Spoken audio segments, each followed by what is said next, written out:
करते हैं, हमारे डिप्टी एडिटर स्वप्निल हमारे साथ लाइव जुड़ गए हैं, उनका रुख करते हैं। स्वप्निल, पहला और सीधा सवाल, क्या कुछ फायदा बीजेपी को अब होने वाला है? लोकसभा चुनाव के नजरिए से बड़ा वोट बैंक लेकर आते हैं, कौन कौन सी वो लोकसभा सीट है जो अब साधने में आसानी होगी बीजेपी को, क्योंकि बड़े नेता, कद्दावर नेता दामन थाम चुके हैं बीजेपी का? देखिए, चुनावी रणनीति में चारू, जब कांग्रेस एक कदम चलती है तब बीजेपी ऑलरेडी 16 कदम आगे होती है।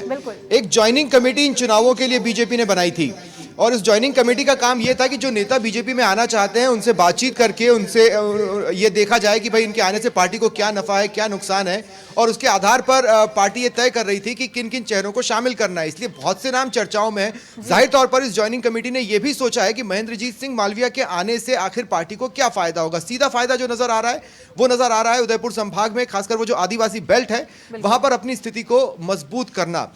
लेकिन इसके साथ और क्या कुछ हो सकता है? हमारे channel head JP Sharma ji भी इस वक्त मेरे साथ हैं। सर, फायदा तो सीधे सिर्फ नजर आता है उस इलाके में वोटों को लेकर।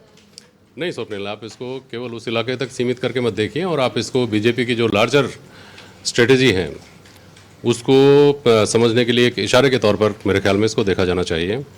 भारतीय जनता पार्टी के बारे में ये कहा जाता है कि वो बीजेपी खुद भी ये दावा करती है कि वो कास्ट पॉलिटिक्स में यकीन नहीं रखती है। निश्चित रूप से नहीं रखती होगी, लेकिन जातिगत संतुलन की नब्ज पर हाथ होना जरूरी है। ये भारतीय जनता पार्टी की कार्यशैली में आप साफ तौर पर देख सकते हैं। जैसे कि सवर्ण जो वोट बैंक है वो भारतीय जनता पार्टी का परंपरागत वोट बैंक है और सुरक्षित वोट बैंक है, इस तरह की धारणा बनी हुई है।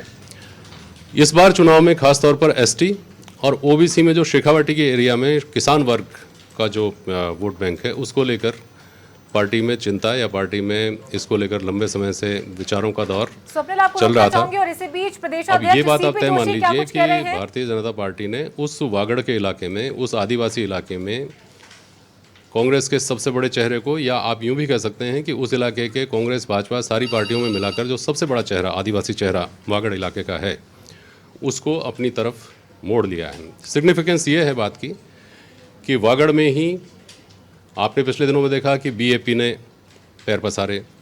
वागड़ के बारे में आज से दशक डेढ़ दशक पहले अर्बन नक्सल्स की बातें आई।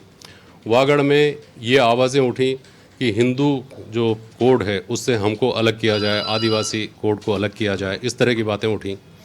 तो भारतीय जनता पार्टी का जो आधार था वहाँ उसको किसी न किसी तरीके से मजबूती देने की ज़रूरत मुझे लगता है कि पार्टी में लंबे समय से महसूस की जा रही थी। खासतौर पर गुलाब चंद कटारिया के उदयपुर से आसाम चले जाने के बाद, संवैधानिक पद पर चले जाने के बाद, और वो भी एक अलग चीज़ है, चूँकि उनका एक कास्ट पॉलिटिक्स के हिसाब से देखें तो उस तरह का असर नहीं था।